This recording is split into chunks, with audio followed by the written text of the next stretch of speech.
sudah sarapan? Belum. Semuanya sama-sama belum sarapan. Mohon maaf sebelumnya kita banyak mengulur waktu karena ada kendala dari proyektor dan dari kabelnya juga ya. Perkenalkan, nama saya Fikri Afandi. Saya dari Universitas Pendidikan Madura dan saya akan memperkenalkan teman-teman saya. Ya, perkenalkan nama saya Gusti Pratama Irwansyah. Saya ini bisa memanggil saya Kak Gusti. Alamat rumah saya di Jalan Sunan Gang 3, dekatnya WCA itu. Dari program ilmu komunikasi. Perkenalkan, nama saya Mas Uda. Kalian bisa memanggil saya Kak Uda. Saya dari Kampus Lamparan Madura. Saya Universitas Pendidikan sama prodi ilmu komunikasi. Baik, perkenalkan nama saya Abdul Rosid dari Kecamatan 10. Saya mahasiswa Universitas Trunojoyo Madura. Perkenalkan, nama saya Fajar Rizky Safa dari Blega. Saya dari Universitas Trunojoyo Madura, prodi ilmu komunikasi juga.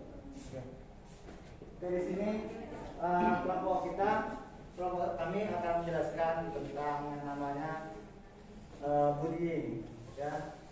Nanti kita kasih tahu apa bahayanya bullying, dampak bullying itu gimana, seperti apa, terus gimana cara menyelesaikannya, terus biar agak lama-lama, biar dari pertama kita jelasin sama Mas sebetulnya ya. Baik, kalian tahu kan apa itu bullying? Bullying menyakiti orang lain baik secara fisik maupun psikis dalam bentuk kekerasan verbal, sosial atau fisik berulang kali dalam waktu ke waktu. Nah, di sini ada berapa jenis bullying? Ada 3 jenis bullying. Yang pertama bullying verbal, sosial, dan fisik.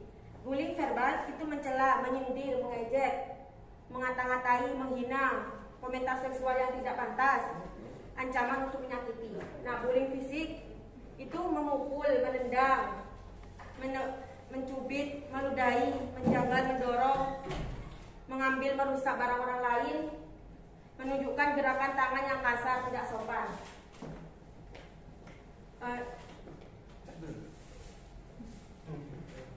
Bullying sosial, jenis bullying sosial itu meninggalkan seorang dengan sengaja, memberitahu orang lain supaya tidak berteman dengan seseorang, menyebarkan gosip tentang seseorang, mempermalukan orang lain di depan umum. Nah, selanjutnya akan ada peran-peran bullying yang akan dijelaskan oleh teman saya. Oke, siap.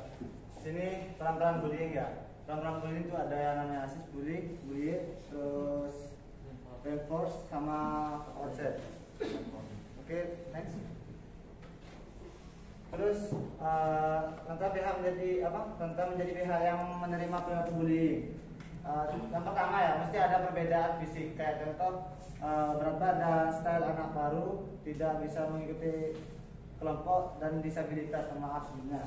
Terus lemah dan tidak bisa mempertahankan diri. Seperti contoh kita anak baru biasanya kan belum pernah bergabung kan ya, ya teman. Biasanya itu sering dijadikan objek untuk adanya bullying ya. Terus kurang populer dan memiliki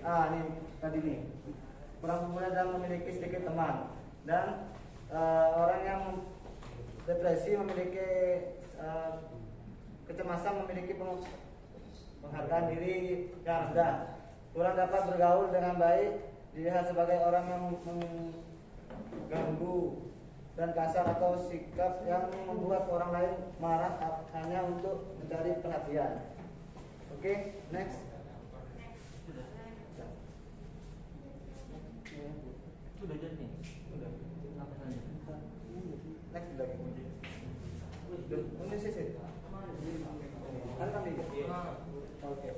Orang yang terlalu dekat dengan kelompoknya memiliki kekuasaan sosial, sangat mementingkan popularitas, suka mendominasi dan menjadi pusat perhatian atau memimpin kelompok. Orang yang terpisah dari kelompok dan memiliki kemungkinan memiliki masalah depresi dan kecemasan, mudah dipengaruhi lingkungan atau kurang memiliki empati. Oke, selanjutnya dijelasin sama teman saya.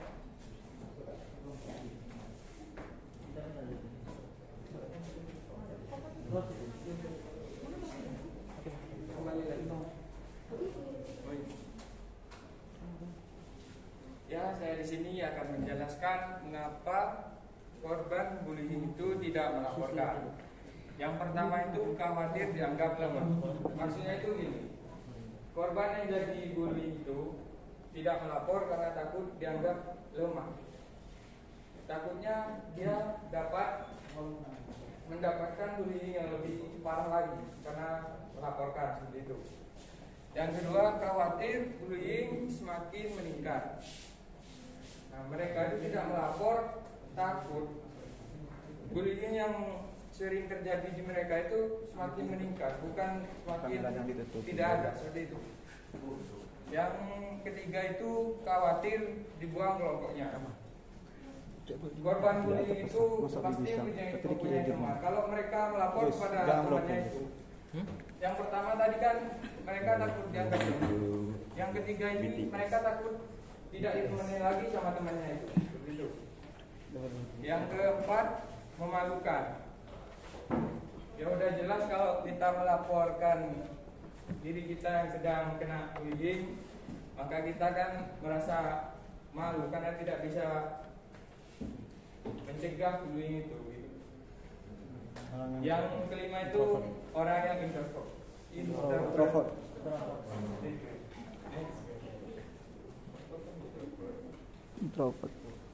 Baik, selanjutnya akan dijelaskan oleh teman saya. Oke, baik. Mas, terima kasih. Efek bullying. Pihak yang menerima bullying. Biasanya orang yang menerima bullying akan berdampak dalam beberapa aspek, misal fisik, sosial, emosional, dan kesehatan mental. Beberapa contoh sebagai berikut. Pertama, yang pertama, orang yang menerima yang mengalami bullying biasanya akan berpengaruh pada kesehatan fisiknya, yang berpengaruh sehingga pola makannya tidak teratur dan malas untuk belajar dan aktivitas.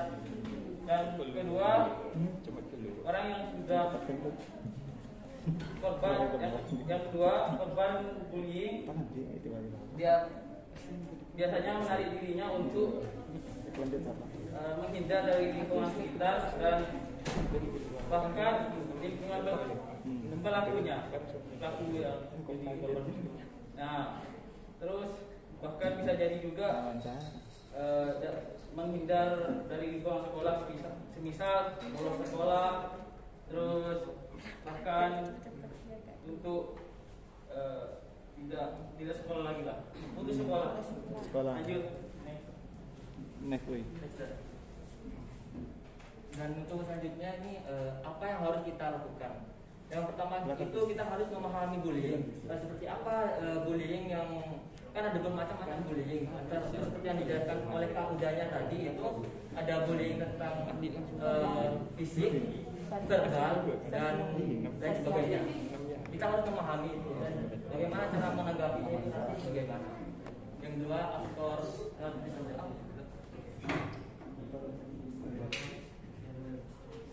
itu itu juga memahami tentang kita harus memahami itu siapa sih yang membuli kita itu dan bagaimana karakternya, seperti apa cara menanggulangi orang tersebut itu. Yang ketiga, kindness and respect. Agar kita tidak mendapatkan bullying, terutama di masyarakat yang milenial seperti ini, kita harus memperbanyak teman, aktif bersosialisasi, berorganisasi, dan lain sebagainya. Dan yang keempat ada speak up. komunikasi dengan orang tua atau guru. Jadi jika kita terkena perundungan, terutama atau bully, itu kita dapat berbicara kepada orang-orang terdekat kita seperti halnya orang tua atau guru atau bahkan sahabat yang intinya yang orang kalian percayai. Dan yang terakhir itu ada ekstrakurikuler penyaluran hobi olahraga. Nah itu yang terakhir untuk kalian agar jika kalian introvert, tolong jangan seperti itu. Maksud saya aktiflah seperti organisasi, aktiflah dengan hobi-hobi kalian, banyak teman dan lain sebagainya. Next, udah. Bullying dalam hukum Indonesia. Yang pertama itu ada Undang-Undang Nomor 35 Tahun 2014 tentang Perlindungan Anak. 2. Pasal 170 KUHP pengeroyokan. Yang ketiga ada pasal 310 KUHP pencemaran nama baik, penghinaan.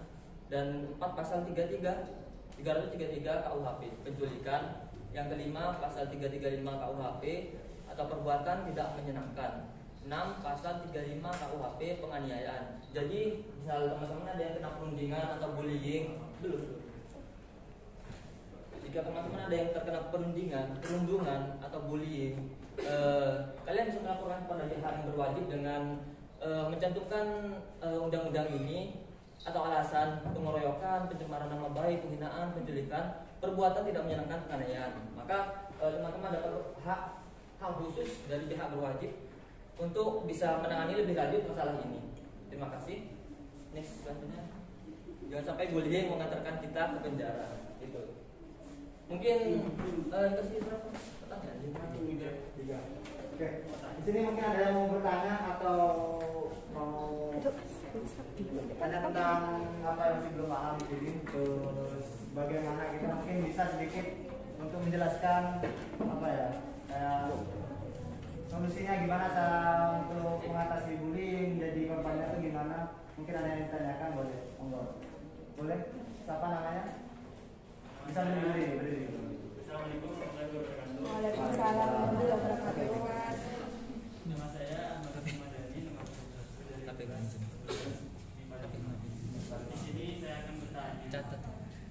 Bagaimana cara melaporkan diri sendiri yang terkena bullying?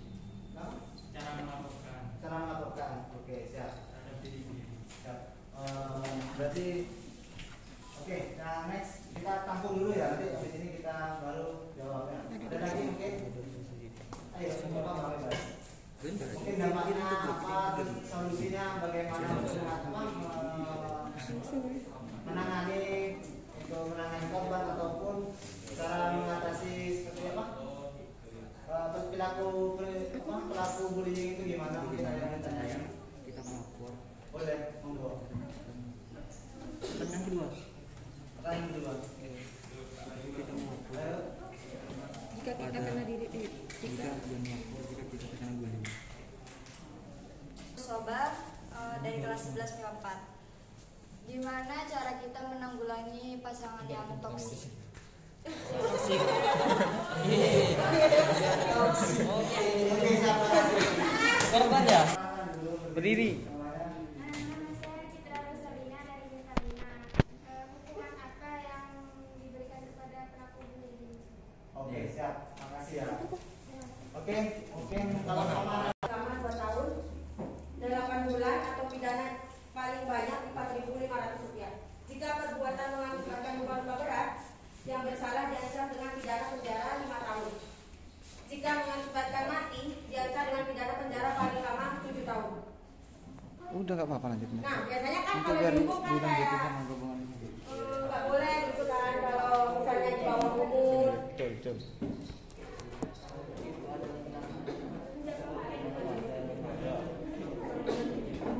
kan gini ya, apa nanti? Saya tambahin ya. Kamu mau melapornya dari segi apa dulu? Kayak contoh kan tadi banyak bilang tergantung pasal, tergantung apa namanya kerugiannya, dan terus tergantung juga sama apa ya kayak apa sih yang diperlakukan sama sang bullyingnya. Kayak contoh tuh kan ada pengeroyokan, ada penculikan, itu ada semua pasalnya.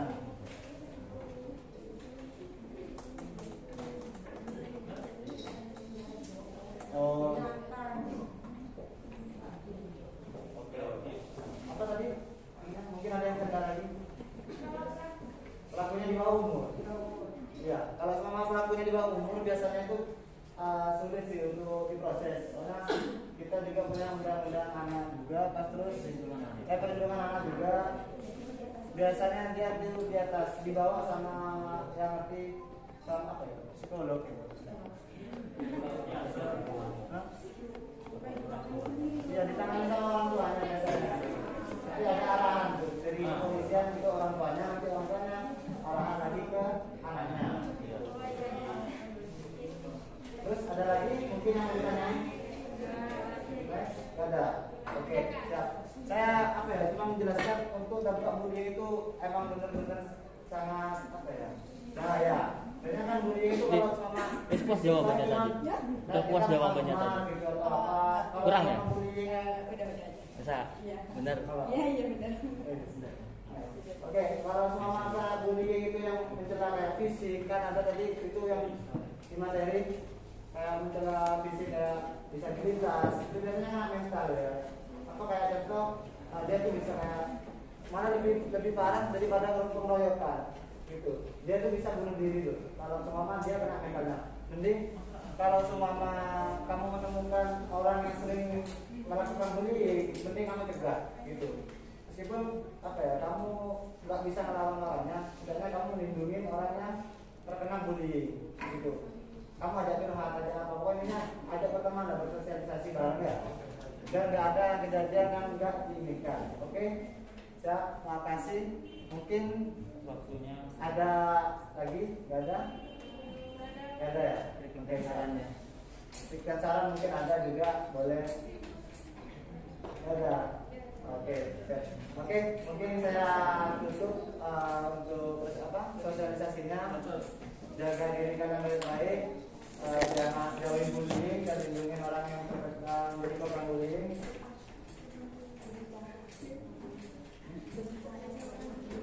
Mending bicara kalau kena bullying jangan dipendam sendiri. Soalnya berbahaya. Terima kasih. Saya dan teman-teman saya mengucapkan terima kasih atas waktunya. Mohon maaf jika ada perkataan yang nggak enak didengar atau yang mendapatkan kurang berkenan untuk kalian. Kurang lebihnya, makasih dan maaf. Assalamualaikum warahmatullahi wabarakatuh.